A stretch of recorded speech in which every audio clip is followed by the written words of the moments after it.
Alright, I'm just going to make a really short video to kind of talk to you a little bit about the portfolio.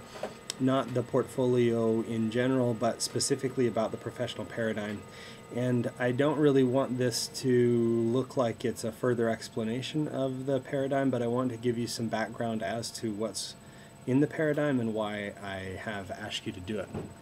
And the real background for this came from conversations that I've had with other professionals who are working in the field.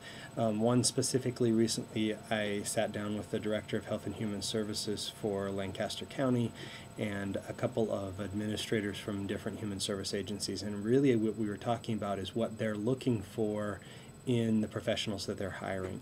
And what I've done is I've taken from these conversations some questions that I think either the questions themselves were posed by these individuals or they posed other questions that were related to this. And so what the request in the portfolio, the professional paradigm portion of the portfolio is a compilation of some of these questions that is intended to hopefully get your mind thinking about the questions that you may see. Now, it's possible that you don't see any of these questions. It's possible that you don't run into them at all, but it's also possible that you run into some of them. It's probably not going to ever be a situation where you have to answer all of these questions, but I think they're all valuable.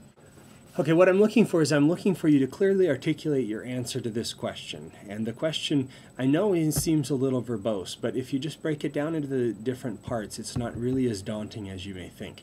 So what I want you to do is I want you to look at how you have created different skills or knowledge related to your academic experience while here at UNL that give you an orientation about these different things, that talk about the theories that you use, that talk about your ethical beliefs, that talk about your approach to families in crisis, your beliefs about families in crisis and families in the economy, family policy. And policy is just any legislative thing that relates to working with families or relates to helping families out.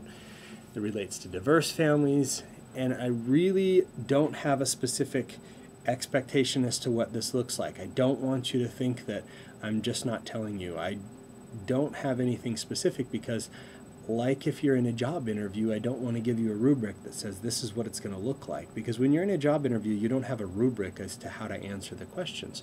You need to use your cognitive abilities. You need to use the deductive and inductive reasoning in order to answer the questions that they're going to ask you. And so what I want to see from you is I want to see coherent answers, I want to see consistency among your answers, and I want to see articulation and depth in the things that you're talking about, the things that you're proposing. I don't want to see a cookie-cutter answer to this question. That's why I've proposed it in this way. That's why it's put in the syllabus without a rubric, is because it's going to be kind of similar to what you're going to experience as you interview for a job. And I'm hoping that this gives you a leg up when you have some complicated and difficult questions. So what I really want to see is I really want to see depth and thought put into this question. How you organize it is up to you. How you structure the paper is up to you. I just want to see your thought process. I'm really putting this in here in this little video to kind of decrease some people's anxiety and to kind of give you an idea that I'm not trying to be sneaky and have some idea that I'm not telling you about, but really I want to see what you're thinking. I want this to be you and not what you think I want to see.